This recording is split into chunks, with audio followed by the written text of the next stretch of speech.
Noswaith da, a croeso cynnes iawn I chi gyd. Good evening, everyone, and a very, very warm welcome to you all to the University's annual lecture held in conjunction with the Menai branch of the United Nations Association. It's so good to see such a great turnout. You're all very, very welcome to the University, and I'm really, really looking forward to this evening's lecture. Public lectures are a really important aspect of what the university does. They're an important aspect of our outreach and of our connection with our community. And we take a great pride in this university in our enduring partnership with the Menai branch of the United Nations Association. It was formed over 30 years ago under the guidance of the then Vice-Chancellor, Eric Sunderland, and the Bishop of Bangor, the Right Reverend Barry Morgan, who, of course, went on to become Archbishop of Wales. Following their initiative, we've been fortunate to welcome high-profile speakers to discuss the latest thinking on a broad range of some of the day's most significant and most important topics. It's through this partnership, this enduring partnership, that we present this evening's annual lecture. Now, here at Bangor University, we're deeply committed to sustainability. We're deeply committed to our concern for the environment. And that's across everything that we do, across our teaching, our research, our decisions about our campus. Our ambition is to make this university synonymous with sustainability. And as you're all aware, being a truly sustainable university means not only looking after our natural resources and the environment, it means caring for our communities, our culture and our economic resources.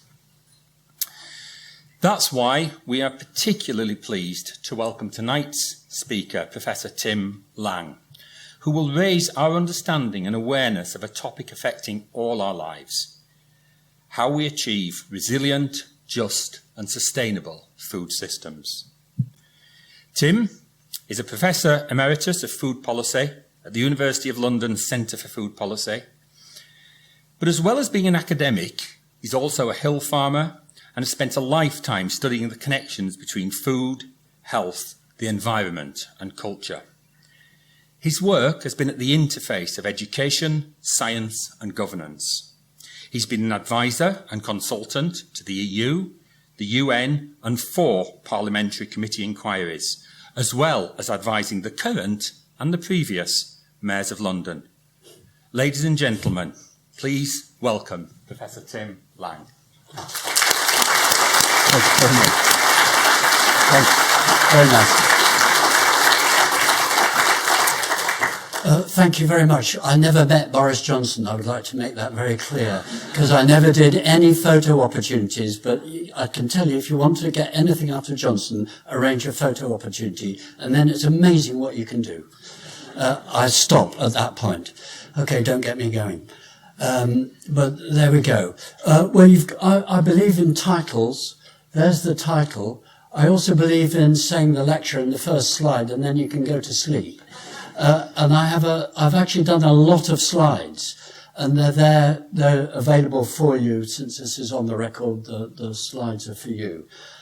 I'm assuming you read, and it doesn't matter if you can't, because I'll talk. This is the UN Association. I've worked a lot at the UN. In fact, very kindly, I was given a room upstairs for about 4 hours where I've been on a meeting with key people at the UN about the COP28 climate change talks and other things. So a lot of this language, CO2 is, carbon dioxide equivalents, biodiversity, BD is biodiversity of water, I'm sure you know, NCDs is non-communicable diseases. I range very widely, and I'm going to range very widely in my talk.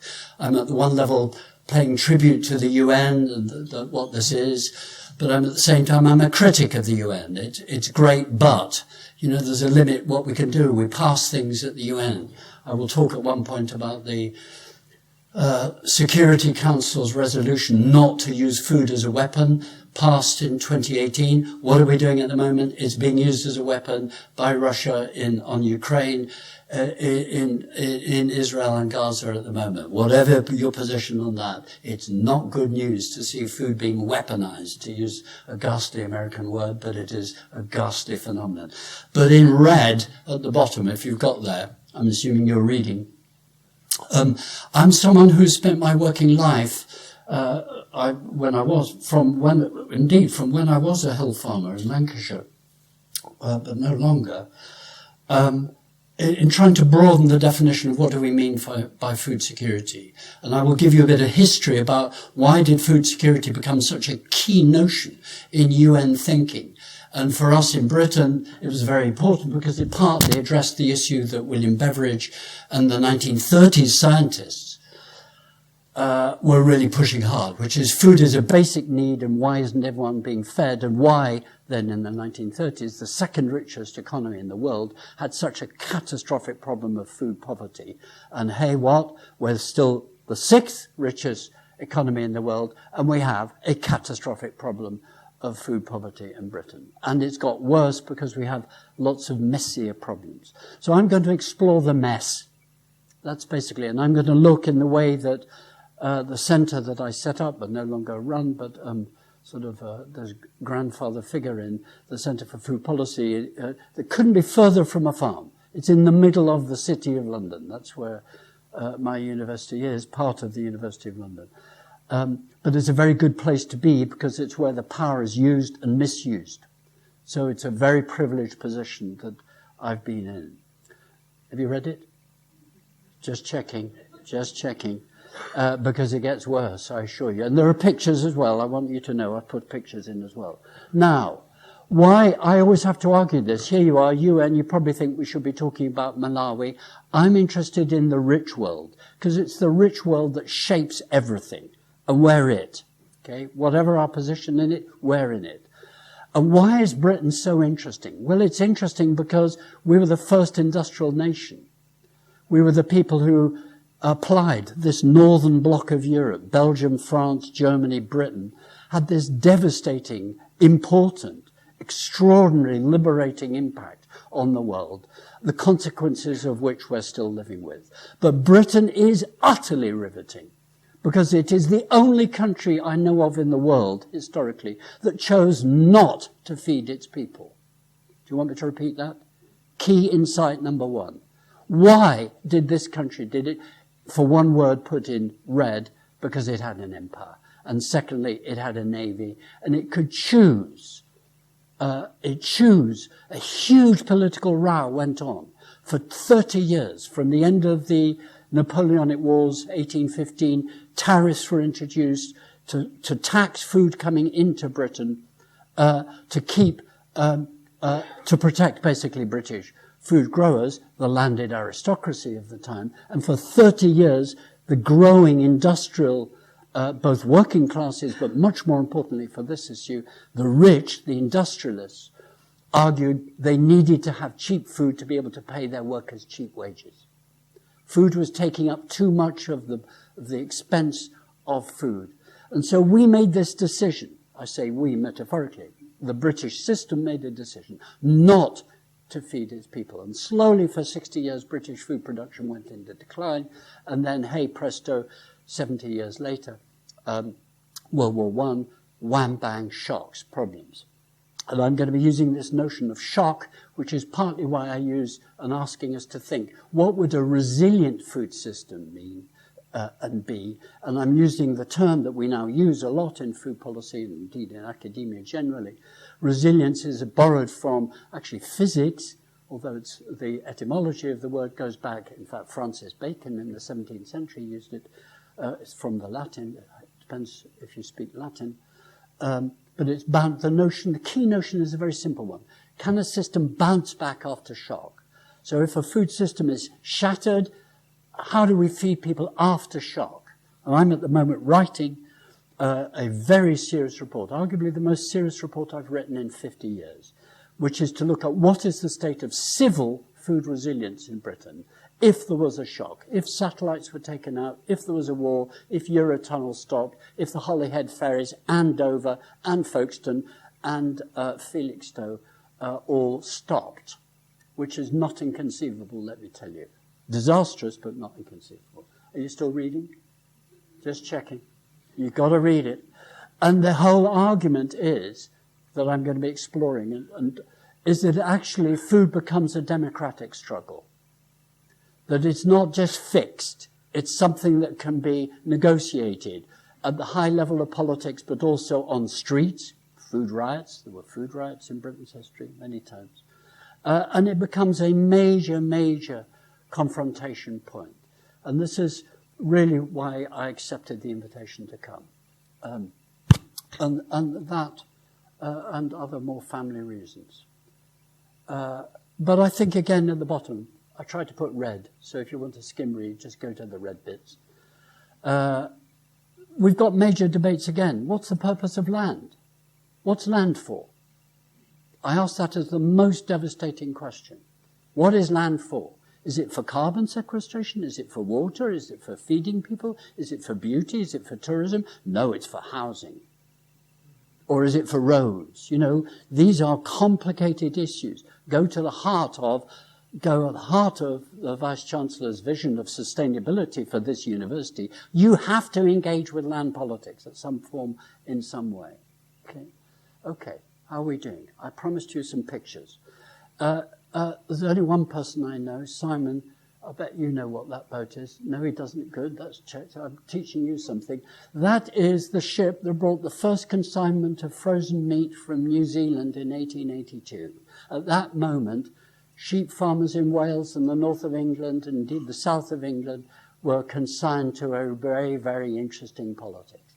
The SS Dunedin brought them and could sell meat cheaper in Smithfield Market, which is literally down the road from my university.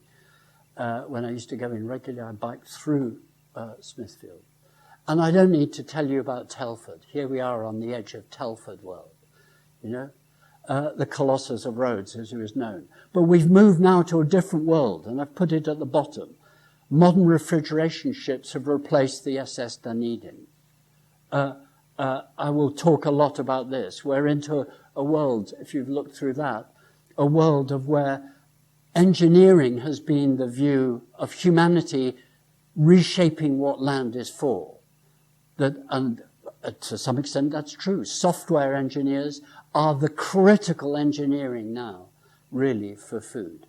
When you go to Waitrose or Tesco or wherever, the 4 companies that sell 75% of food, retail food in Britain, 9 companies sell 94.5% of all food in Britain sold for retail. This is what it becomes. 1 in 5 wagons on British roads is food. 1 in 5. It's actually improved. The one thing that could have introduced me, I'm the architect of Food Miles. 30 years ago, I did a short TV program, and then we started a research program on Food Miles, and it's been argued about bitterly ever since, with people saying this is nonsense, doesn't matter, and others saying it does. The food industry knows it matters. Why? Because trucks traveling is energy use, is cost. So 1 in 5 trucks is food. Think of that every time you're stuck on the Menai Bridge. Okay, thought that would wake you up. Okay, but this is the serious bit. Very quickly, I will go through this very quickly. In my world, you stop all notions of humanitarian thinking about food. If you think food is just cuddly bear stuff, forget it. It's hard politics, very hard politics indeed. And just to be absolutely clear, food is being used. We've got 2 terrible examples of food being used as a hard weapon at the moment. We've got Ireland up there. I was in Dublin last week, and you know, if you've got any time in Dublin, go and see the staggeringly wonderful new Museum of Emigration. It's really very moving. It's not the sort of museum I like. It's all videos and things like that, you know, done for young people. But actually, it's riveting and brilliantly done. Photography was getting going there. There are emigrants starving and being thrown out in India. There we've got, in Ireland. On the right are queues from the Bengal famine of 1943. I was born in 1948. Just before my life, I was a child brought up partly in India. And the legacy of that there. Now India is a food power, actually. It's very interesting where it is. Stalin, the classic, this is a photo of from guess where? The Ukraine. It's not for no reason that Napoleon invaded Russia. It's because it went to, if you've read your Tolstoy, what the Russians still call, I did Russian studies at one point, Little Russia. That's why they claim Ukraine. It fed them. It's got some of the deepest soils on the planet. It's been very, very important. Whoever controls Ukraine is controlling a vast amount of population access to nutrition. Mao's Great Famine. Have I given you the picture? This is the point where everyone who's interested in the UN starts saying, can't you be a bit more positive? It's bad news, but we've got to accept it. Food is very, very dangerous stuff. We like it, it's dangerous. If you allow power to get too concentrated, it's dangerous. None of these catastrophes is natural. They're all man-made. And have you been reading the scale? Oh, no, I haven't given the figures here. Oh, yeah. Mao, only 45 million deaths. Just think of that.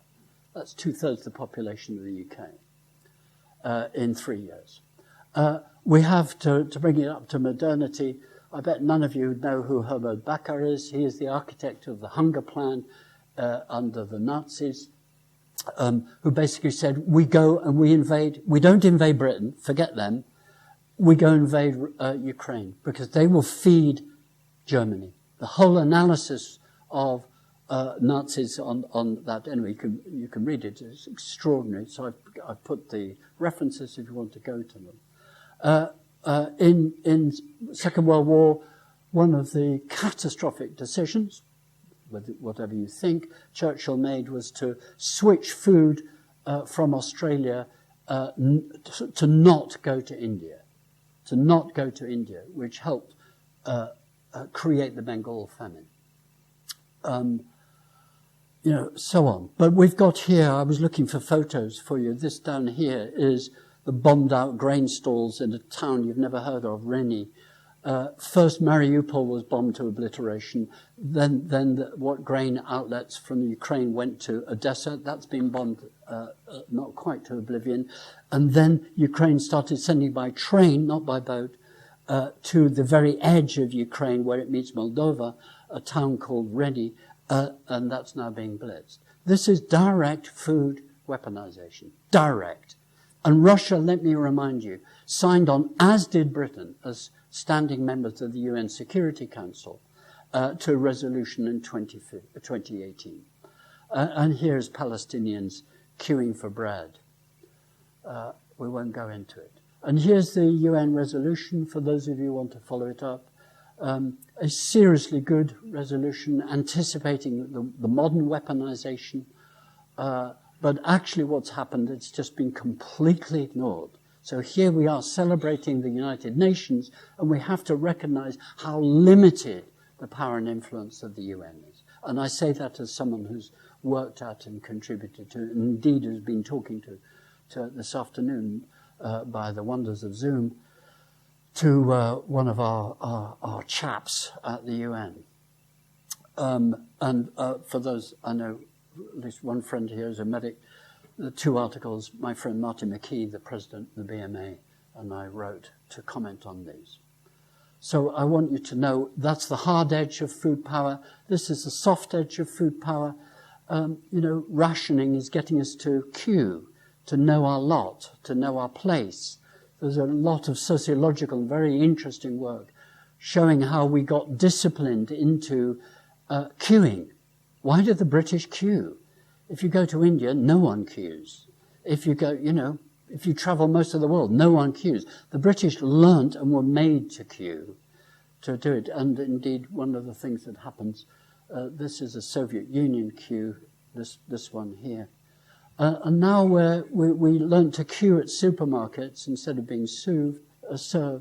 First supermarket came to Britain in 1948, the year I was born. And then there was self-checkouts. And now booths, the northwest England, the Lancashire, Yorkshire, Cheshire, the people have voted to stop self-checkout. They want to be served again. I think that's very interesting, actually. So there's a bit of a revolt against queuing for a self-checkout. It's a phenomenon the sociologists call the prosumer. The consumer becomes the producer. The consumer is taking over the work of the worker. So soft power of food is very, very significant indeed. And just to remind you, here, World War I, people learning to queue, to Russian, it's women doing the queuing. And here we see the earliest photo of a queue in Britain for a food bank. The American system of food banks has come to Britain, and now it's accepted as normal. And there's an enormous queue in COVID in the Elephant and Castle in London. I mean, so queues and food can be used as a soft power mechanism, is my point. So hard power, soft power, got it? Okay, now where are we? I said I'd go back to the UN. I bet, anyone heard of hot springs? Yeah, a few people nodding. That's great. I would expect that. Lovely. But not many. It's a very significant meeting. In 1943, 44 countries met, and there they are in two different things, at a large hotel in Virginia in the US. And this is when you went by boat to get to America from all over. And they thought about the future of the food system in World War II, saying we cannot go back to the 1920s and 30s.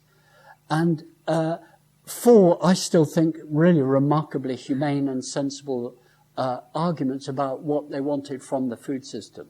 And they agreed to create the UN's Food and Agriculture Organization, the FAO. Okay? And really, what is less known, even less known than hot springs, is that was entirely parallel. So President Roosevelt called the Hot Springs Conference. So 44 countries met in World War II. And that's his wife, Eleanor Roosevelt, who arguably is more lastingly influential, actually. And she was influenced by a Brit.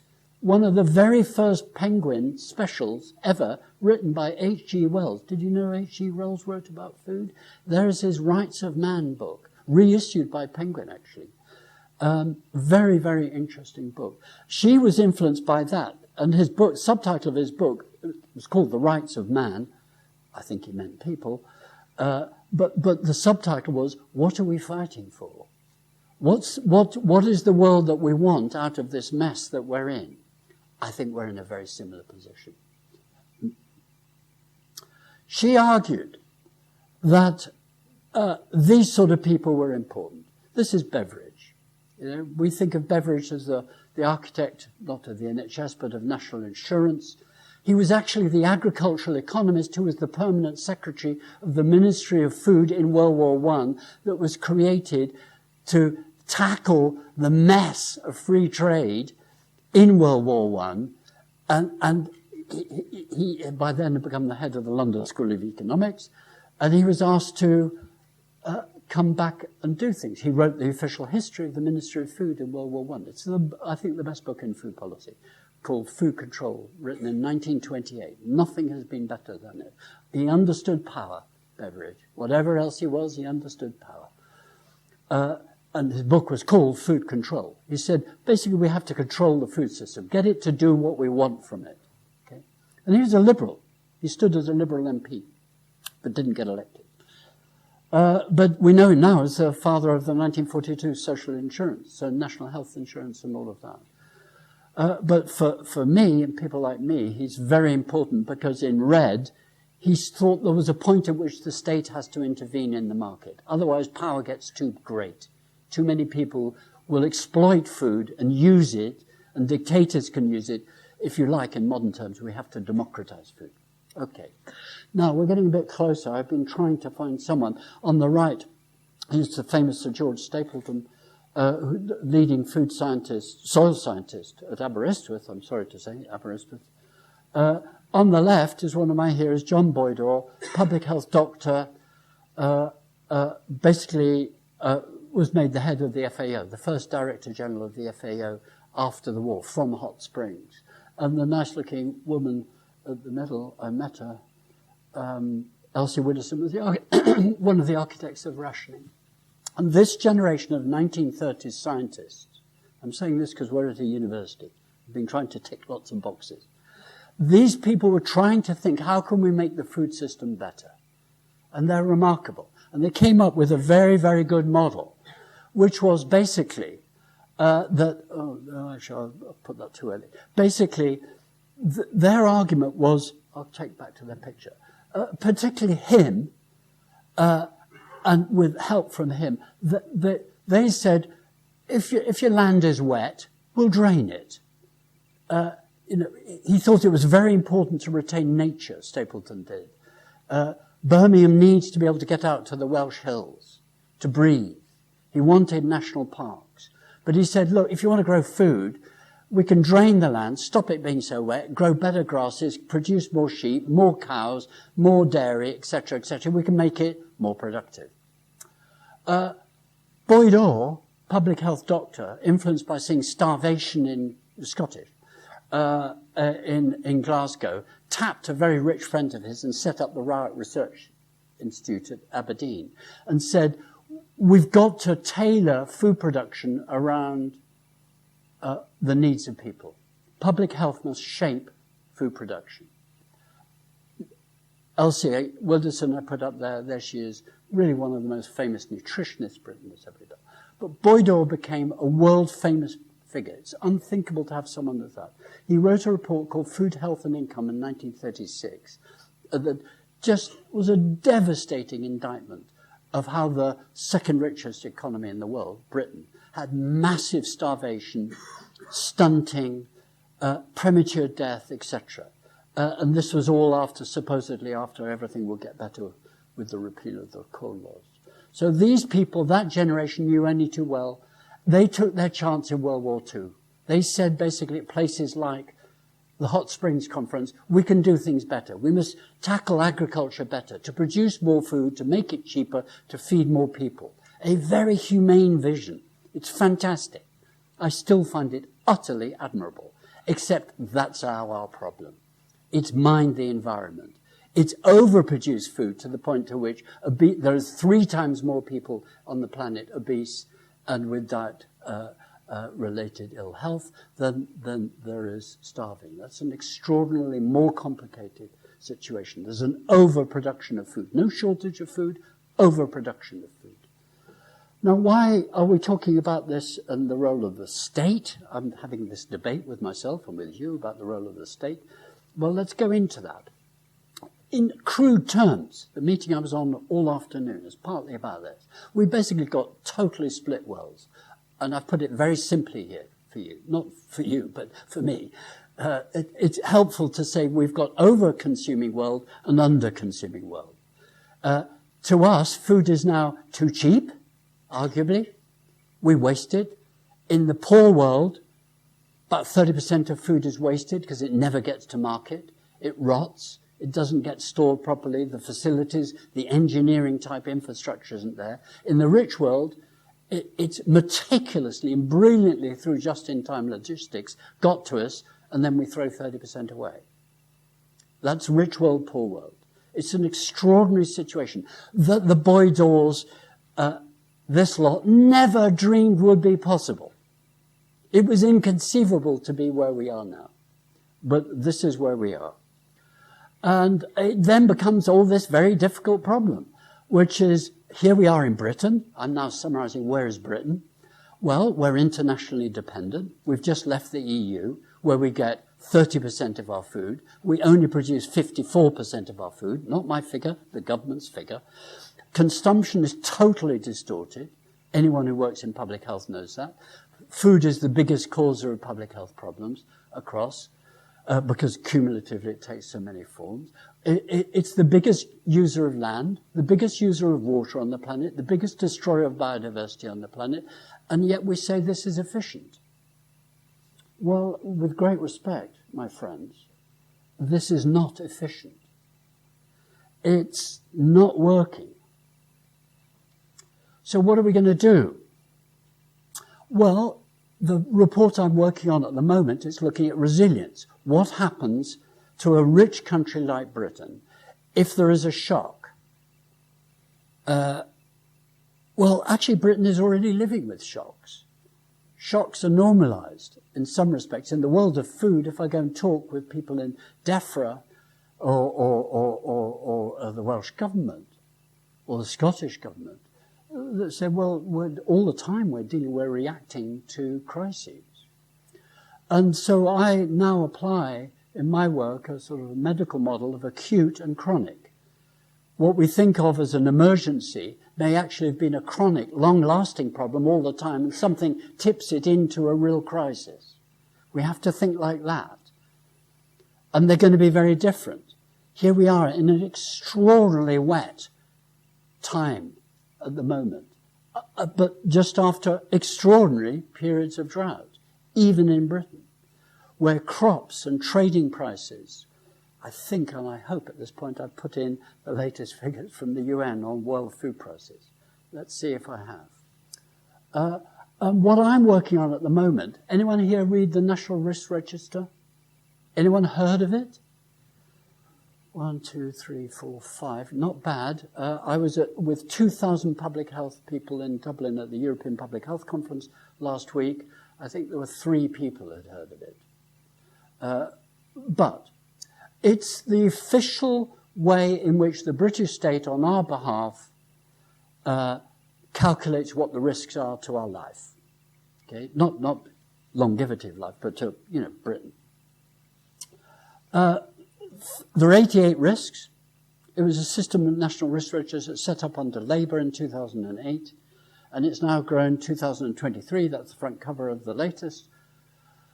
It has 88 risks. There's only one which is food-related, and that's antimicrobial resistance. And the top risk, by the way, is of another major pandemic in the next 5 years.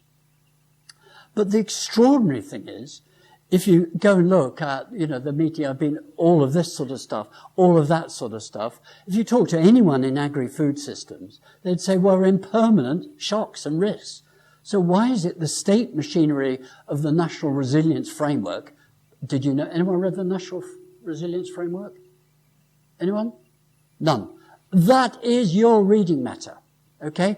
Task to this group, you all go and download the exceedingly turgid but really important National Resilience Framework, okay? Came out in 1922, in 2022. So it's very new. It's actually not bad, let me tell you. It's, in fact, very good. But then the nearer to us it gets, the vaguer it gets. This is a classic problem university vice-chancellors know only too well. Whitehall may say something, or Cardiff may say something, but when it comes down to my area, which really matters to me and thousands around me, it gets vague. Anyone here read the Civil Contingencies Act 2004? Oh my God, you're useless, aren't you? Come on. Did you invite me on purpose? I tease. I happen to know, because she was a spook, the woman who helped set it up, and I did a project with her at the Chatham House, and very interesting woman she was, thinking very, very long term and ahead. But the Civil Contingencies Act set up an entire system of local resilience forums. Did you know you have 4 local resilience forums in Wales? Anyone? You do now. There are 4, and you have the great advantage that the First Minister chairs it. That is not what happens in England. So actually there's some really interesting political control, and actually Mark Drayford is now aware that there are many of us who think food is a very important role and should be part of resilience forums. So my point is a very simple one, in case you haven't got it. Maybe I've not put it well. You might have a resilience framework up this level, but unless it translates to us, how is that addressing civil resilience? And that's what my report is going to be about. I'm basically, all of this I've been saying. We've got a build-up. Ever since 2007-8, when oil went to $100 a barrel, food prices went up. Anyone tell me why? Why do food prices go up when oil goes up? It's because oil is food. Oil is the fertilizers. Oil is what drives the 1 in 5 trucks. Oil is what, in a very dirty form of oil, drives the shipping that brings the international trade. And I hope I've put it. Anyway, we've got all these new forms. In this weird world that I'm operating in at the moment for my current report, things like AM, ransomware is now totally normalized in the British food system. Totally normalized. I go now to meetings and address meetings of the insurance industry and talk to industry people and talk to the logistics industry. They are completely normalizing that any moment their logistics system can be taken out. And you maybe don't hear about it. There's an adaptability, some sort of internal resilience operates. But what everyone's worried about is what happens if it gets big. So the question is, whose security are we talking about? I'm now going to do a very fast run through for those of you who think you were coming to a lecture about the UN. So I'm going global now. But first I'm starting Britain. The food security is a term that's used both to mean sort of total supply, but it also means you and your household. And if you look at the figures of you and our household, what has happened in Britain, the 6th richest economy on the planet, have you got that? It is the 6th richest economy on the planet. You have now got 40% of all households with 2 children are now cutting back on food for the parents in order to balance books. You could say, well, come on, they're choosing, aren't they? It's because food is always the flexible item in a budget. Fixed costs, mortgage, rent, paying for a car, telephone bills, TV bills, they come first and food is what you spend last, usually. Now that's a question of priorities, okay? But it's also a question of realities. When you get to areas like this, which start getting poorer compared to, say, rich parts of London, okay, that becomes dramatic. And don't have all this fantasy that London is rich and everywhere else is poor. In London, the widest gap between the top 20% and the bottom 20% occurs. It's between Knightsbridge and Peckham, 4 miles apart. Okay? Life expectancy can be 12 years difference. This is staggering. I'm sorry I'm a very neutral academic. I spend my life reading these sort of data. This is a very strange situation we're in. This is something that Boyd Orr and those 30 scientists would be shocked that has happened. 27% of participants reporting they could not afford their essential food shopping. This is not some radical communist bunch of troublemakers or some complete nonsense media hype-up. This is the Food Standards Agency's food tracker. Okay? Run by one of the most celebrated nutritionists in Britain, Susan Jebb, at Oxford. Simon, I put this for you. Are you looking? A brilliant report done by Chatham House, by Rob Bailey and Laura Wellesley, looked at what we call choke points. Where are the potential choke points for food? And basically, it spawned a whole genera. They did this 5 years ago. It's very good. And back then, they were even saying, look up here, the Turkish Straits, Black Sea ports, Black Sea rail network, etc. Russia understands that only too well. That network, that choke point, determines whether 55 countries, that's 1/4 of all the countries on the planet, get food from Ukraine and Russia or not. Russia, the biggest grain exporter, Ukraine, the 3rd biggest.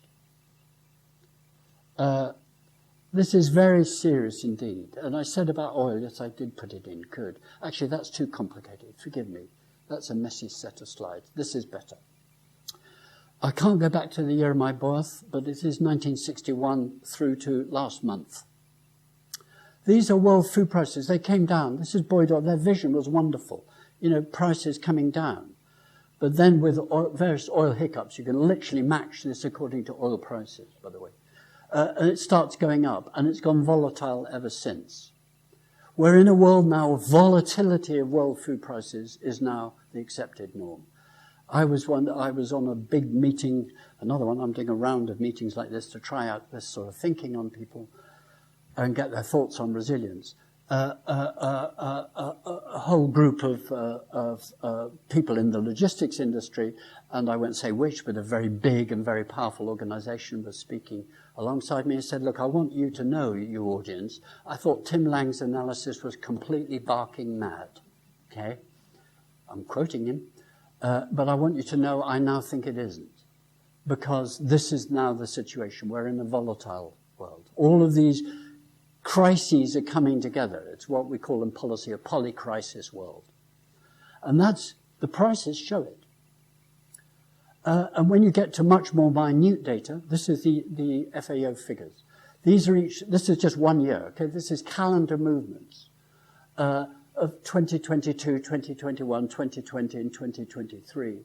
But then when you look at different commodities, vegetables, cereals, dairy, sugar, meat, and so on, it's what I call on the front cover of my book that I've got there, the actual cover, is spaghetti. I call, it's a spaghetti situation where there's no linearity. There are things not quite under people's control. And this has been summarized in this report came out last week. The FAO produces an annual report called the Food and Agriculture Report, known in my world as SOFA, S-O-F-A, the State of Food and Agriculture.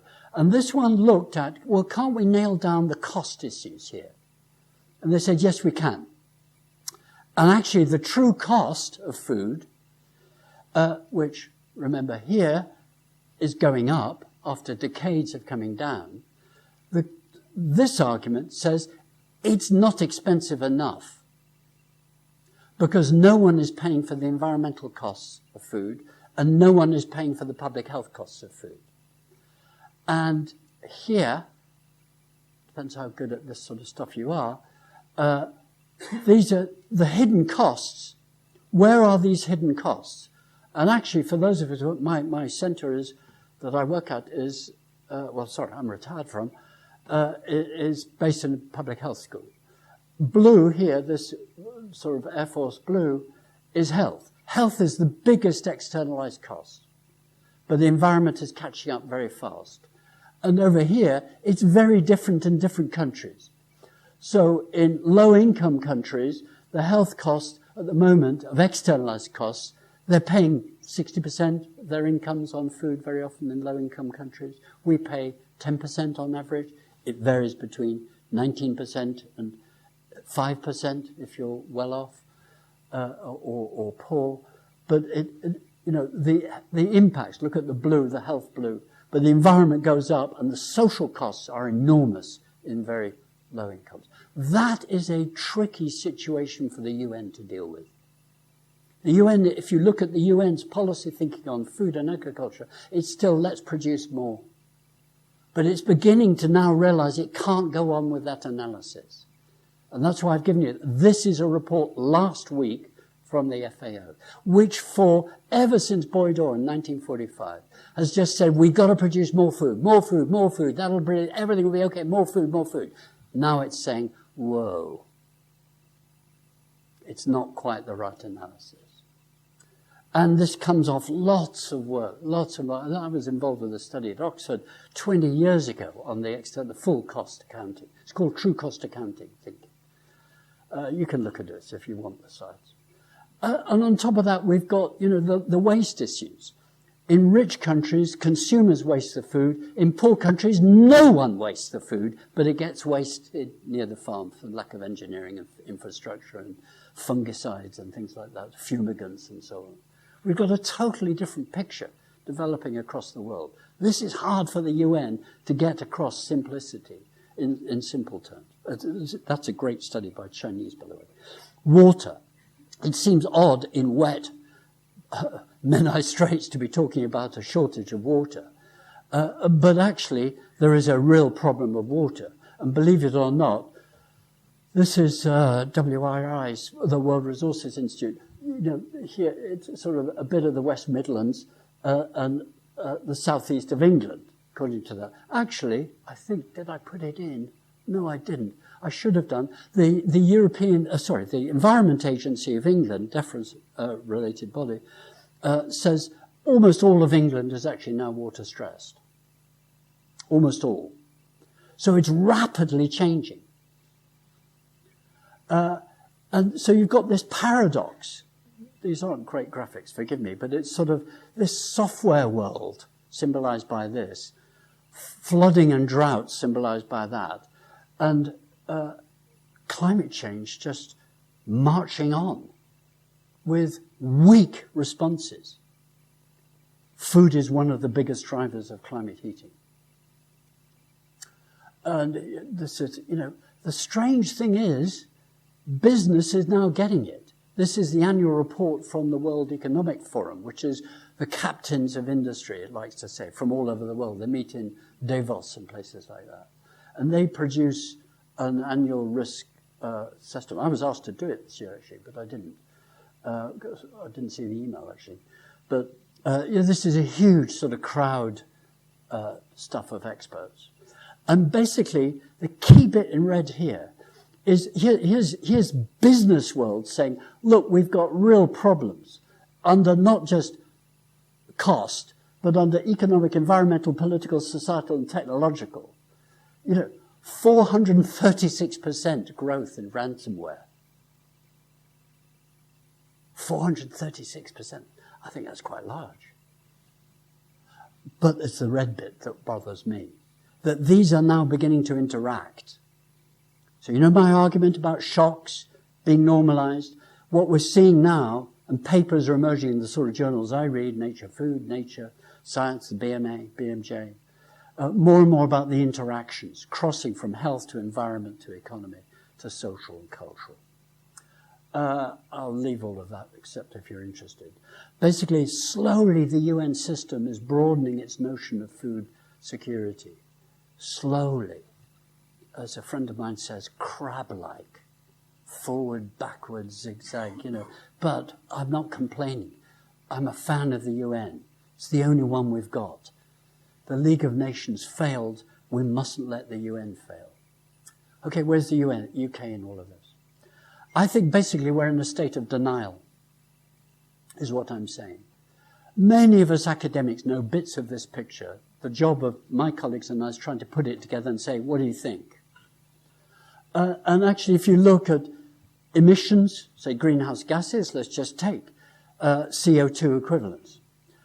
You know, there are different estimates, different calculations done by academics, done by the Met Office, done by DEFRA, done by we academics and so on, but they're all massive. Food is among the big ones. We've got a triennial report now on UK food security. The House of Lords, not the Commons, the House of Lords got that put into the Agriculture Act of England. It should be annual. We're being deprived of information from the state. And there's a really big, if you are really boring like me and read all 300 pages or so of the UK Food Security Report that came out the day before Christmas, by the way. It was published on December the 20th, for maximum publicity, of course. It worked really well. No one covered it at all. I can't think why. But if you read that, and some of us do and have, you will find all at the moment where you want to say, well, should we grow more food? The civil servants say, well, you know, that's up to ministers. And then if you follow the policy world, which is what my day job is, you'll find that they say no. And then in small writing at the bottom of a recent report from the government is we don't think we need to produce any more food, we'll just import it from somewhere else. Now, some of you are shaking your head. I've done my job. Thank you. That is exactly the assessment that I wanted to get you on. We can argue, well, we are rich, actually. But if you're not getting it from 50 kilometers away, and you're saying you're going to get it from somewhere else, whose food are you going to be taking? And is it good to be doing it what we're doing at the moment? Why are we importing any apples? Why are we importing any horticulture? Why aren't we building a new, more resilient horticultural system in this country? Yeah. Well, that's the politics. And just, unfortunately, this is it's 3 years out of date because we haven't got the latest figures. But Britain, this is big thinking stuff. Britain, not the UK, so not Northern Ireland, Britain has 18.7 million hectares. Okay? It's a lot of land. Okay? A third of that is what scientists call croppable. You can do something to it. Stapleton would say, well, you could drain it, you could make it better. Some of it's, mountains, moors, etc. The people like it. They think it's natural. It isn't. It would have been wooded, almost certainly. There's a paltry 160,000 hectares of horticulture. What's the biggest food import in Britain? Horticultural products. By value, soya. To feed cattle and pigs. This is an abject failure of land use policy, in my view. I speak as a 1 month off, 76 years old. I think this is terrible. The food rose after World War II. Labour, Tories would have done it as well. 1947 agriculture set out, we've got to grow more food. The productionist model, Boyd Orr, etc. It rose, joined the EU, carried on rising, and ever since then it's been declining. And we get imports from these people. DEFRA says, it doesn't matter, we get lots of food from lots of countries. Almost all of it, 80% of it comes from the EU.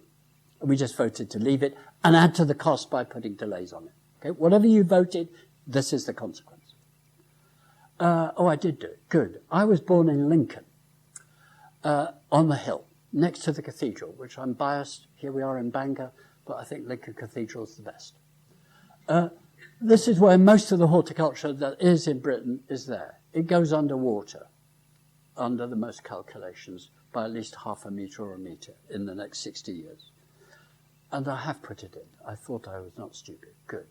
That is the map that I said. That is the government, the UK government's water-stressed areas classification of 2021. Okay, so I'm sorry, it's 2 years out of date.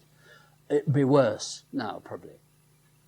That's technically water-stressed. Okay, so we still put building houses on floodable land. This is ridiculous. This is from Henry Dimbleby's report. Don't worry, Wales isn't built up. This is just a metaphorical. Where does Britain's food come from externally? What does it do? Well, some of the land externally is to help us build up, but most of it is to feed beef and lamb and cereals and dairy pasture. And yet, in public health terms, we should be containing that and having more horticulture. It was a really serious warning done at the request of the government by Michael Gove, not my favourite minister, but whatever he is, he's smart and he got something done and then he was moved on. And his successors just ignored it. The Dimbleby report, the National Food Strategy, an attempt to try and get something, was just literally ignored. And that affects Wales. If you think with the crazy English, well, I'm afraid Wales is fed mostly from England or through England by the 1 in 5 trucks.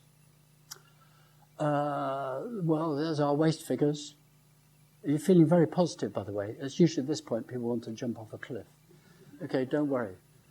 The good news is if we change our diet, this is the UK diet at the moment, measured in phosphorus, nitrogen, freshwater, cropland, and greenhouse gases.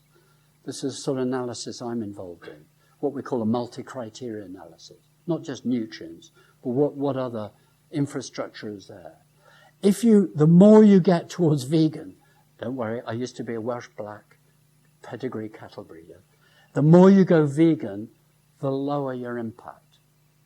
That's not to say go vegan, but that is to say we can now measure very accurately the impact of diet in terms of resources. 2 minutes more. I've been given the memo. Are you all right? I warned the power elite here at the front that I clear my throat after 3 hours. Okay. It is all right, isn't it? Are you okay? 5 minutes more? 5 minutes more? Yeah. Well, basically, food is declining, and it depends. This is the most optimistic scenario the government gives, but the UK Food Security Report of 2021, it came out the day before Christmas, it was actually a Friday, Christmas on the Sunday, puts it at 54%. So what I think, this is a messy one from my book, Feeding Britain. Basically, Britain can't decide what it is. Is it Atlanticist? Does it want to be fed by Florida? Forget Spanish oranges or Greek grapes? Let's get it all from Florida, where they have 1 or 2 climate change problems, by the way. Let me just tell you. Do we want to be globalists, just food from anywhere, everywhere? Do we want to be neo-imperialists and get it from our colonies again? Actually, half the Tory party seems to think that's what we want. Okay? I'm not making a party political point, but I'm just saying that is what they seem to think. Labour is quiet about it. I don't know where. Do we want to have, well, we can't get it from Europe, but we'll get it from southern Europe. So Tunisia, Egypt, Israel, Morocco. We'll go a bit further, Ghana, Gambia. Just look at where your food comes from. These are all implications, big implications from this. I'm not being Little England. Okay, well, Britain's left Europe. There it is, all in our splendour. And this is the vision of the present government. There's the UK off Northwest Europe, and we're now joining the Pacific. Well, we've got someone who's a sailor. Simon, can I ask you, do you think that's close to Britain? I put it here. I did a really terrible calculation. Eurotunnel is 50 miles away. And in the middle of the Pacific, well, the first touch of this Pacific, according to my Google map, is 7,900 kilometres away. It doesn't matter. Who cares? Well, I think it does matter a little bit, but we could talk about it. I just like putting that. Didn't you think that was funny? I think it's funny. Anyway, that's my sixth sense of humour. Okay, in one slide, this is what my report is almost certainly going to centre on. Forgive the terrible graphics. I think the point of food is to feed people. And from feeding people, have a food system infrastructure, the engineering, the people, the culture, the software, the design, the purpose. And I don't think it's just about food security. I think, and I will be saying, that I think if you want a food secure system, you've got to have it sustainable, because it's not going to last if you're just milking the ecosystem. You've got to protect that. So you've got to have some element of defense. I think it matters very much that there is something called food defense. Did you know it is a private army that controls and polices Eurotunnel? Did you know that? You do know. It's a private police force. It's not a public police force. I think we have to be talking about a food system that can bounce back under small-scale shocks, weather turbulations, but also polycrises. Because that's what we all think in academia and science. And that means taking very seriously food as risks. Remember, I said the National Risk Register only mentions the word food through antimicrobial resistance. Now, it is a very important area, and I have worked on that and written papers on it. But let me tell you, this is an even bigger picture than that. So I think the framework we need, the framework that the UN ought to be doing, certainly that the British government is, and certainly the Welsh government should be doing, is what I've called the RSSDR. So food security, sustainability, defense, resilience, and risks, rounded together. If we don't do that, we will merely be repeating the Boydor, let's grow more food and pretend we can get it from anywhere. And I don't think that's good enough. I think I'm there. Yeah, there it is. It's to remind you, there's your reading, the one on the left first, and then the one on the right. That, by the way, is the London flood barrier, which was intended to be used maybe once every 5 years. It's used about every month now. You can't engineer climate change away. I think I've done all of this. Yeah, no, I should say this. If you Google, or if you work in food, if you're an academic, if you do food defense, you'll find it comes up as about companies. there is actually a very interesting panoply of business resilience planning. And it's all about protecting individual companies. And there's even government advice through the British Standards Institute, the publicly available PAS system, PAS 96, will tell you if you own a business, a food business, tell you exactly what to do. Now if you go to the local resilience forum and say, are you doing anything about food? They say, nothing. I'll leave all of this. You can look at it, anyone who wants it. Yeah, I suppose that's what I'm saying, really, if you've stayed with me. I think we've got to get real. I think we've got to rebuild a focus on security for everyone, not just the elite, not just those who can afford food. We've got to, I think, shorten food chains. That's the tricky one. A more resilient food chain is one which is diversified. What we've done is concentrate, and this is real heretic stuff. I think we've got to formalise the middle level of governance. That's what I'm arguing with the Welsh Government at the moment, with Mark Drakeford and the Future Generations Commissioner, if you're into that world, talking with them. I think we've got to build the wonderful things. There are wonderful things going on in Wales, by the way. I think I put that in the end. I hope I did. Yeah, I did. Here we go. There are wonderful things going on here. You've got Ian Sturrock just outside here. I love that photo. A young man. But seriously, the marvellous thing that's gone on, Wales has increased, the only part of the UK that's increased its horticulture. Did you know that? It's increased it. It's gone from 200 to 350 horticultural enterprises. They're almost all small. They're almost all SMEs. They're sort of box schemes. And people like me are saying, could that be scaled up? Could it be scaled up? Does it matter? But let me tell you, if you think it's only coming from Lincolnshire, forget it. The advice my reporter is going to say, we've got to move horticulture from the low-level land, where it's thick and rich and lovely soils, up. Big stuff. But Wales is really, really interesting. When I was asked to do this lecture, I did it because it was the UN, but I did it because I think Wales is really interesting. Lots and lots of stuff. And Derek Walker, Future Generations Commissioner, is making food the theme of his 7 years. So I think he's going to be very, very interesting. I'll stop. Enough. Finish.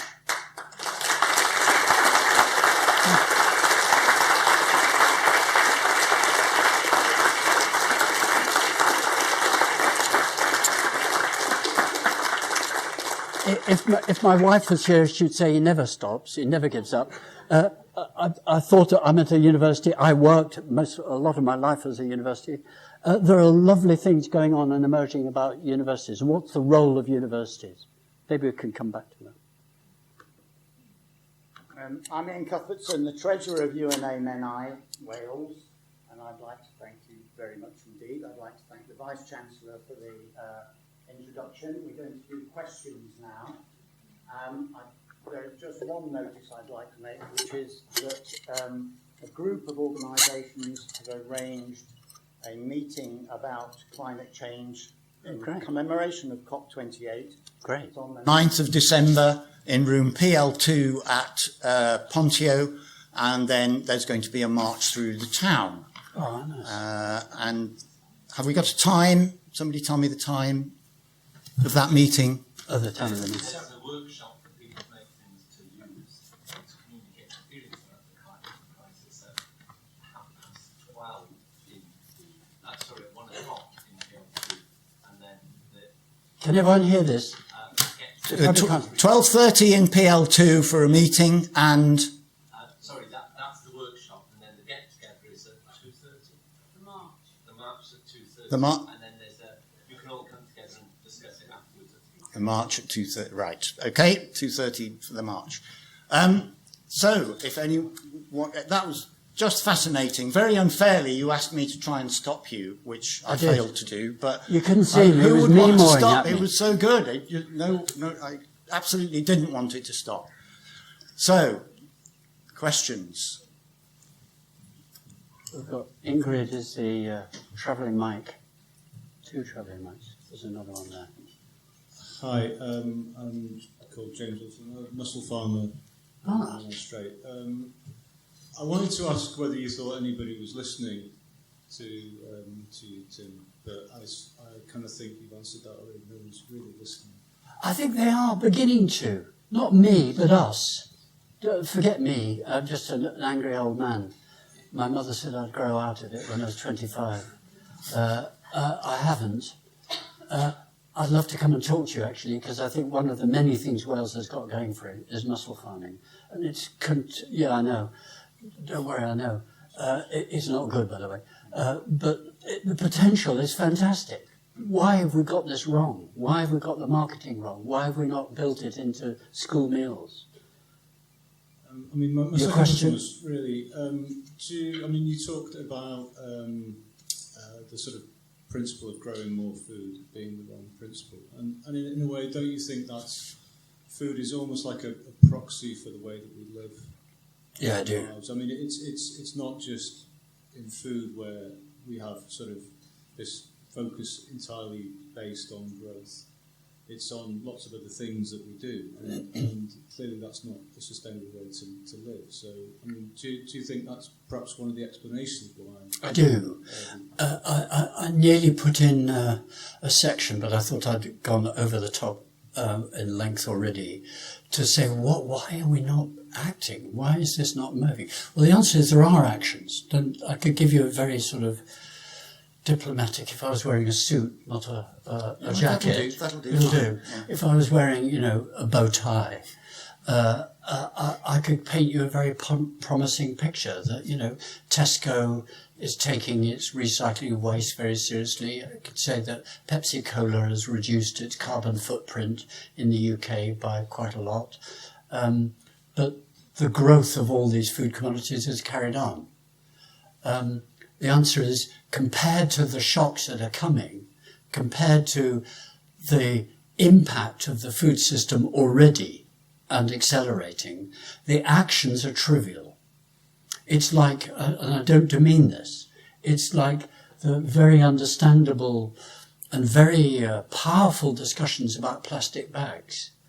I don't know if you know, but actually plastic bags are tiny in terms of the waste. It's packaging, not plastic bags. And that's not to say it's unimportant. Symbolically, it was marvellous, and it is marvellous. But food is wrapped in so much plastic. It's very, very hard. The entire food system has been based around making those 1 in 5 trucks move. Now, with you and mussels, you can't do that to mussels. They've got to breathe. The next question. And we should be doing more about building, and Wales, it should be a really important feature for Wales of mussels, because like tidal power ought to be and could be more significant, could be our nuclear power as our base camp for energy production, but there's tricky stuff dealing with it. The same way seafood is really important. And that's partly cultural. You were hinting at it, and I'm with you. There's a cultural issue at stake here.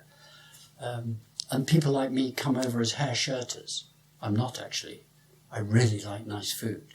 But the rule we have, I was on the infamous Eat Lancet, one of the most highly cited reports of the last 10 years. Basically, the rule is eat simple food and have feast day food on feast days, not every day. And that's a very hard message to sell. Very hard. It's almost as hard as stopping me. Yes. Next question. Okay. Power is political, and no political group gives power away for free. Yeah. Why do you think the UK government is handing so freely over 50% of the UK's food power to other nations and other groups? Well, it's locked into a default position, which in my Feeding Britain book I call the default position, which is that good food is cheap. But the reality now is it's no longer cheap. But the notion of cheapness came out of that 19th century argument from 1815 to 1846. 1815, the landed aristocracy and gentry that basically dominated Parliament pushed through taxes on food coming in from where it could be cheaper, the Baltic. Is this the Corn Laws? The Corn Laws, they were known as the Corn Laws. corn meaning wheat and grain. And for 30 years, there was a growth of political argument. One of the most intense long-term, almost as long as Brexit, arguments that's gone on in British politics. And in 1846, the Tory party was split by the Prime Minister of the day by saying, no, we will abolish the corn laws so we can get cheaper food in. That is seen by the political historians as the triumph of the industrial classes. They wanted cheap food. The landed aristocrats, political power declined at that moment. The three versions of capital power, two of them united. The workers and the industrial classes joined with the traders against the landed interest for very understandable reasons. But that has been the 150-year default of Britain, 170 years now, that good food is cheap. But that's why I've given you this complicated but very powerful data coming out the last 20 years, that food is not being fully costed. What we call cheap isn't cheap. No. No one's paying for the environment. No one's paying. Well, we are paying for public health, but not enough for what food systems cause to public health. And that politics, to answer your question, is not being grasped. Except I have to say, there was a moment when the oil price went up in 2007. It went to $100 a barrel. And food prices doubled at the same time. When, because he is not stupid, Gordon Brown was in the process of his warfare with his erstwhile friend Blair. And Brown became the Prime Minister. And the first thing he did when he became Prime Minister was set up a cabinet office review. I know that because I was asked to be on it. And for 3 years, there was an extraordinarily interesting process. I quite frankly didn't quite believe it was going on, where the British state thought and looked. And if you look, there is a report called the Food 2030 report, signed by Gordon Brown as Prime Minister, saying that we've got to now address a multi-criteria world. We've got to aim for lower calories. We've got to address obesity alongside underfeeding. We've got to address the social criteria. We've got to address the environment. It's a really interesting document. And the first thing when the coalition government came in, I'm still angry about it actually, was they got rid of it in 2 months. So we had a strategy. It wasn't by law. The lesson people like me take in is that it wasn't in law. They couldn't get rid of the Climate Change Act, but it could have been put in as a piece of legislation. It's hard to get rid of legislation. And the next time round, we must have, if there is a next time round in time, it must be by law that we get a grip of the food politics. That's one of the key findings for me. Thank you. Yes, Tom. No, sorry, the person with the microphone. Okay, can I just ask a question about one of the points you mentioned very, very quickly was the failure of the Welsh Food Bill. Yeah. Can you say a bit more about whether that would be an issue, and also the rights to food as Scotland, and then knowing what I do about the local responses in Gwynedd and Mourne, the contribution that local authority-based community food plans and partnerships could play? If Fiona Lane Thomas is here, it's really you should answer your question, because you've got here at Bangor a specialist in this area. Does everyone here know that you had a food bill that went to Senedd? You do now.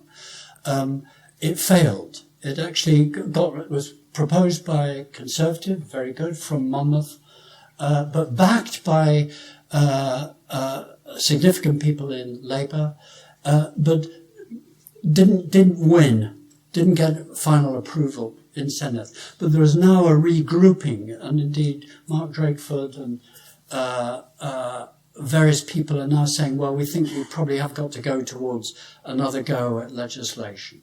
So I think you've got to work very hard, if you know. And lots of people, I think, would rally around it. And there's the thinking, I think, from Labour and Plaid, the agreement, is that you could get a better version than the bill that was proposed. That's point number one. I'm being very diplomatic. Point number two is I think there has to be, and sorry, you know more about it than me, there's a very interesting upsurge of sort of what people like me call bioregionalism, very localized county, regional level networks of people coming together in a very interesting way, which, I'm not promising it, but my report is very likely to recommend gets brought together with the local resilience forums that I was talking about. We've got this resilience framework which comes down in theory to the local level, so the Vice-Chancellor here should be being asked who could he nominate to put on to the North Wales or the Gwynedd Resilience Forum, and I'm going to be recommending, and I'd like your thoughts whether it's a good idea, that we have local resilience, food resilience committees, which become, if you like, local coalitions of the interested and the knowledgeable and the involved and the relevant, to advise the local resilience forums to begin preparing much better local and regional civil food resilience to feed into national food resilience. Good. You can all be thinking about that while we have the next question from the back there. He's pressing me to give shorter answers in case you didn't realise. No, No, you're right. I warned him, don't worry. Thank you very much. It's interesting, the global food supply system. And I think when you consider what's happened over centuries, there has to be where you farm according to your favourability. And when we consider what we have here in Wales and what we do best here in Wales, I think those are the areas that we need to promote. I'm quite concerned that, yes, you mentioned the increase in horticulture, but we're not particularly favoured in horticulture. Sometimes energy demands are a huge problem for us, and the nature of our soils likewise. So far as a nation, a Welsh nation, should we be progressing what the favoured environment that we have and seek to maximise those advantages, concerning the fact that we have the ability to sequester carbon in some of the landscapes that we have? Yeah, well, I'm sure you know this is the 2020s and 2030s version of the arguments about Wales and water. What's the best value that Wales can do for Wales, and what's the best value Wales can do for the food system? That's a democratic discussion that's got to happen, and I think one of the great things about the food bill that came forward is it brought it to the political attention for the first time. So I'm actually with you. I can't see any point in trying to grow pineapples, on Anglesey. But I can't see the point of not having a horticultural sector where it can. So I'm kind of a pragmatist. This is where I'm a policy pragmatist. For me, the contentious bit for Wales is about trees and the uplands. That is actually the contentious bit. Depends which trees. I personally am drawn to not the rewilding argument, but I'm drawn to the retreeing argument and to deciduous trees and indigenous trees.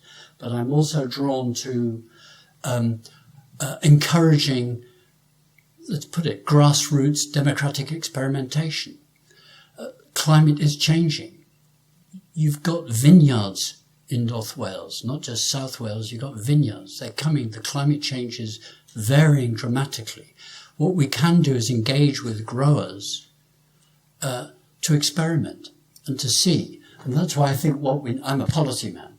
That's why you need to have structures which are A, monitoring it, and B, encouraging that sort of democratic experimentation. Because they've got to address the big question that you're asking. But I don't see that being done by fiat from above. It's got to be done by a mix of good advice and science, but also translated at the local level. Thank you. You're not shaking your head or you're waving. Talk to me afterwards. Okay, Tim, thanks very much for the talk. Excellent. About 25 years ago, I attended a lecture in Liverpool, a Schumacher lecture by Jack Schmidt, who was a great advocate. Yeah. I think he passed away in about 2009. He did. And he was a great advocate of urban horticulture. He was. So I'm just asking you really, not just for Wales, but for the UK, what do you think, what's your sense of what the contribution to the urban environment horticulture can give. And I speak as somebody who's, for about 3 decades more, voluntarily has been kicking urban planning in areas where I live about green infrastructure and the importance of in terms of for communities and stuff. What's your sense? Well, it goes back to the previous question. I didn't get your name, the guy at the back. Oh, forgive me. My voice is going. My grandmother was brought up just up the road here. And if I go to the very big garden that her father had, it grew everything. My father's memory of that was a prodigious output of horticulture. It was called domestic gardening, but at a scale, significant scale, 2 acre garden. We know that microclimates can occur in extraordinary ways in places. You just have to see them. Now to answer your question in a different way. That's why I want the democratic experimentation. A very interesting small series of studies done by people at Sheffield and I think Edinburgh, I can't remember, came out last year and the year before, showing the potential for urban growing, not sort of tower blocks top, but just land space that is available and is in the microclimate of towns and villages and cities. So the moment you walk into an urban area, the temperature goes up. That's us wasting the energy. One of the ways to capitalize on that is to grow food in it. And you get total changes of the microclimate. And this study said that on the nutritionally required from the Food Standards Agency, estimates of what Britain ought to be feeding itself, 40 to 50% of all the fruit and vegetables could be grown in towns. This was a desk modelling exercise, We all take those, not with a pinch of salt, but we say, okay, that doesn't mean to say it translates to that. But the point that it was saying is the circumstances can vary very considerably in Britain in terms of what can be grown. And the reason I'm interested in that is because if you go and talk, as I have been doing, to farmers up and down the UK, big and small, very big landowners and very, very small ones, they all say they can't scale up because they can't get the labour. Well, let me just throw one stat at you. If I told you that in 2021, which is the country that 3/4 of British horticultural labour came from, where would you think it was from? Where do you think the horticultural labour force came from? Ukraine. Do you want me to say that again? Ukraine. Ukraine. Yes. Yeah. We have a labour problem in food.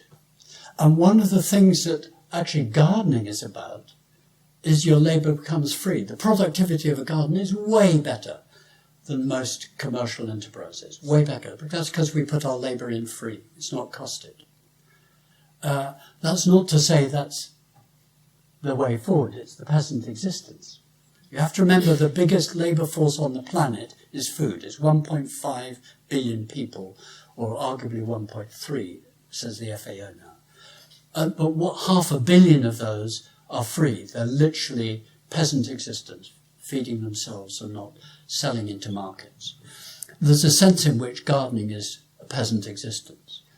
And there is a whole argument for resilience. And in my study, we've been looking at 10 other countries. Some other countries are saying we've got to further that so that there's some sort of resilience at the domestic level as well as the national level. So it's a very interesting area you're asking about. I haven't got all the answers, but I think you're right to ask the question. Thank you. So, question at the back, and then this question here, and then we're very close to Yeah, do go. If you've got to go, you've got to go. Yes. Simple question. Should food production receive state aid? And if so, how and to what extent? That's a very good question. The decision made by Labour in 1946 that became the Agriculture Act was that an agricultural workers' board was set up to regulate the poor wages of agricultural labour. And a whole series of subsidies were created, which were, I don't know how much you know, forgive me, but what were called deficiency payments. So if the farmer only got a certain price X, but actually it had really cost him or her Y more, the subsidy would make it up. So a system of subsidies came in. Long story, we joined the EU, the system of subsidies changed to being production price set subsidies.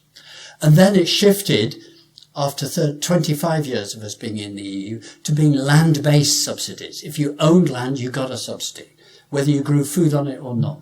And then it switched again to 20% of the EU, the Common Agricultural Policy, went to environment, and 80% was production. And then that's been swept away. We've left. Britain was always against this, by the way. It wanted, the Treasury, London Treasury, wanted to get rid of subsidies. I've always been critical of the Treasury position. But in fact, I'm coming round to it, actually, for a very different reason now, which is, how much do you think the Brits spend on food every year? Well, I won't ask you to guess. I'll tell you. It's just short, very short of 0.25, so £250 billion. Okay. Farmers and primary growers get almost nothing. Where's the mussel grower? Has he gone? You're there. You get almost nothing of it.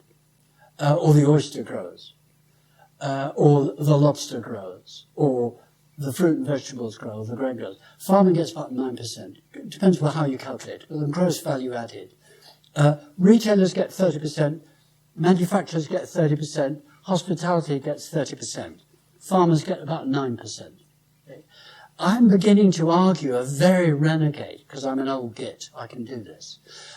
Sorry, I'm an old professor. That's what I should have said. Just seeing if the Vice-Chancellor was listening. We should be arguing, we can argue a theoretical argument, which is, well, what if we just doubled the price that farmers got? What if we just doubled the primary production and did that by law? What would it be like? The gross value added that the manufacturers, the logistics, the retailers, the hospitalities would get would change slightly, but not by much when it gets to us. And if you have shorter chains, it's more efficient. So I'm beginning to think and say things like that to the economists. Have you thought of modelling that? What would it be like if growers got twice the amount? And there's what's really interesting about some of the democratic experiments that are going on, some community supply systems, CSA type systems, or the best is actually one in Hackney, believe it or not. 2,000 households being fed by a very small number of horticultural outputs. They've got a very short supply chain, and basically the growers get 3 times what they used to get. So they're incentivized to grow a lot, because what they sell it down to the very short supply chain, sending it to a processor, they get much bigger stake of what the consumers in Hackney get. It does happen near here. Not I enough, know it but does. I know it does. Your question, sir. I think that sort of economics is really important to look at. But subsidies, I think it depends who gets them for what reason. Sorry. Thanks. Dave Beck from the University of Salford. So the recent announcement from King Charles was this idea of redistribution of a lot of food from supermarkets over to feeding people who are using food banks. So we've got 2 food problems there. Is that the solution to fixing both problems, the redistribution? Well, I think no, it's not the solution. Food banks don't work. They're very good sticking plaster. They're very honourable. I've never yet been to a food bank which doesn't want to see itself out of business. And I don't know how much you know, but I'm sure you do. Both the Trussell Trust, which is the biggest Church of England one network of food banks, and also the IFAN, the Independent Food Banks Association or network, they're all committed now to closing themselves down. They know that it doesn't resolve the rising proportion of food poverty and inequality. So does it work? Prince Charles is the coronation system. I mean, funny enough, he's deeply interested in food. I happen to have met him many times. He's very, very interested in this, and he's very good-hearted, in lots of ways. But if he'd asked me, I would have said, no, don't do it. I think it's very honourable, and it's typical of him. But do I think it's going to resolve Britain's catastrophic problem of food poverty? No. Are there efficiencies that can be dealt with? And the really good thing in his thinking, I would like to say, in his defence, is that he does think, and he's right, and I know he's been advising, it's not me, by the way, it's really good to have some thinking about food hubs. The rethinking of regional distribution systems has got to be part of our more diversified, and in my terms, Ian, more resilient food system. It's more able to bounce back if you aren't dependent on one Tesco hub down the local motorway. And there are 12 of them. So I didn't answer your question, but I was throwing it not back to you, but just saying this is big stuff. You may not have answered, but you've illuminated. Well, I'm looking at his eyes to see whether he wanted more. Well, I don't agree with the idea of redistribution. No, I don't either. Could you hear? He doesn't agree with the idea of food distribution. A good food system is one where people can afford to buy a wholesome diet for themselves. What we're doing is giving poor food to poor people. Yeah, we're giving poor food to poor people. Well, I'll be egocentric for a moment. The first bit of food research I ever did was in 1981 to 82, where we surveyed 1,000 families in Manchester, Sheffield and Blythe Valley. And it shocked me rigid. And every centre or place I've worked, I've made sure there's a strand working on that. If we had my colleague Martin Carraher here, who's our lead man,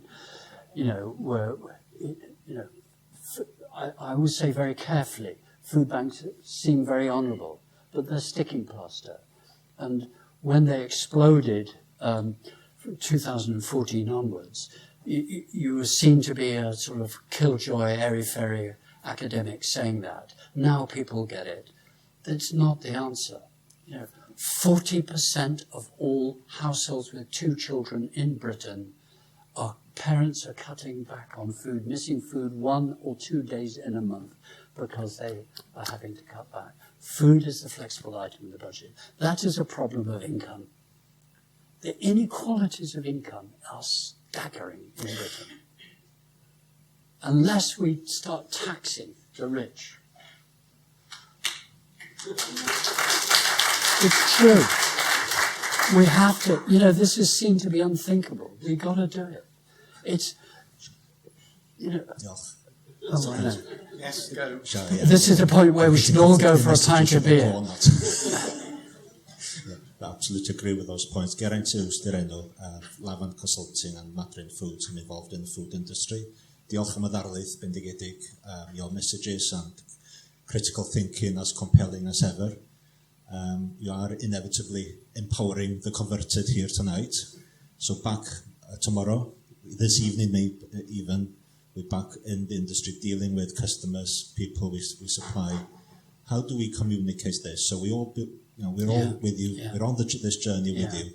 Yeah. However, we have to deal with the capitalistic nature of the market, of course. How do we convert that message? So my question is, could you give me 1 or 2 tips on something you've seen over the years that is an effective way of converting that message to people, saying your meal is a vote and your vote will affect the quality of the school, quality of the hospital, how it looks, the quality environment. Have you got 1 or 2 tips for a business like mine, and there's farmers and producers in the audience? Yeah. Well, I'll humiliate myself by saying no, I haven't got any, because I've spent 40 years trying to say that, and we've actually not succeeded. I'm fairly ruthless on my life's work, don't worry, and lots of us are in that position. But the truth is that events are now coming our way. And in public policy, we teach what models of policy, what makes a difference? When do you get a policy through and when do you lose? Back to Afiona's question about the food bill. Why did it fall? Well, you just pick yourself up and you go for the next one and make it better. There's a theory in my world we call the garbage can theory of policy making. It's American, as you would tell with the word garbage. People like you, people like me, people like us, academics, we keep on saying, here's this problem, we're saying it, let's do something about it, here's what we could do. It goes into the garbage can. Okay? And then events change, this is the theory, events change and suddenly decision makers, corporates, whatever, they want an answer. And the civil servant reaches into the garbage can and says, how about this one? That's the point that you need to be at. So my tip is, you can't just do things at the grassroots. You can't just do things at the top. You've got to be doing everything. And that can't be done by anyone. It's got to be done by networks, by coalitions, and so on. And the great thing that's happened in my lifetime, and it happened in the 1920s, 30s, and 40s, and I think we're in exactly the same position, is that coalitions of people came together with arguments, starting from different points, with different concerns, and they started welding together. Do you remember my slide which had that little penguin special of H.G. Wells? Who would have thought that utterly abstract notion of the rights of man, or what are we fighting for, would influence Eleanor Roosevelt, which would then become the UN Declaration of Human Rights. And this is a good way to end on the UN lecture. Those notions of UN declarations of rights, whatever you think about it, turned into food rights, the right to food, which I've been critical, I should say, if you read some of my writings. How do they get translated? If it becomes food banks, what does it mean to have a right to food if your income is so squeezed you can't afford to eat not anything for a couple of days, but nothing at all? Nothing good, sorry, but nothing at all. The answer is, I think the whole social contract, as we call it, in social policy, has broken down. And we've got to be thinking about what is a good social contract to have for Wales around food.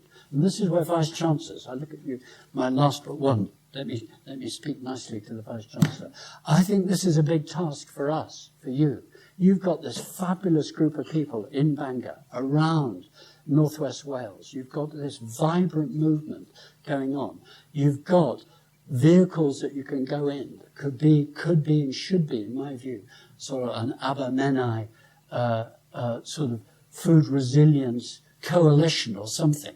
I'm not being abstract. If you think I'm being way off, what's he talking about?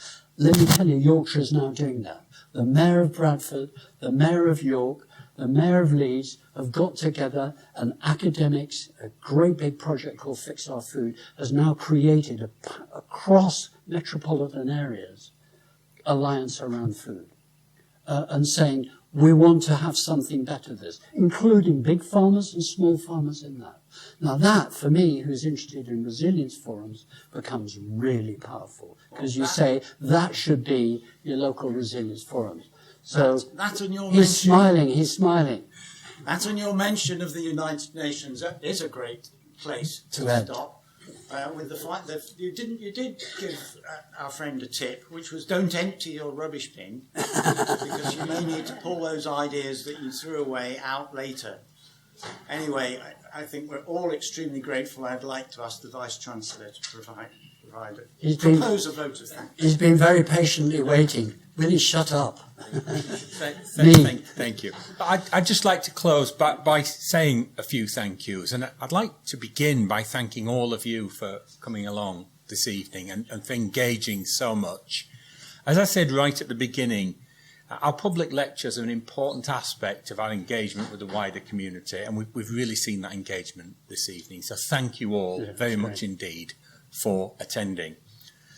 And thank you also to the UNA MENAI for sponsoring this event. It's been a fantastic event, and we're very, very grateful for your sponsorship. The person you should be looking at is Will, who suggested that we invite Professor Lang. Yeah. Well, let's have a big round of applause for Will and the whole. Stand up. Stand up.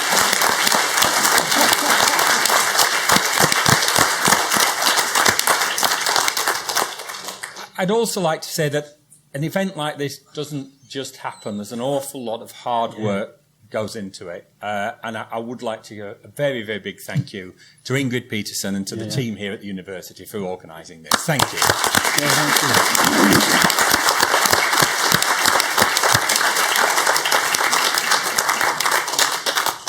you. And finally, a very, very big thank you to Professor Tim Lang for such a fantastic talk and for such a great event. Thank you, Tim. Thank you very much. Thank you.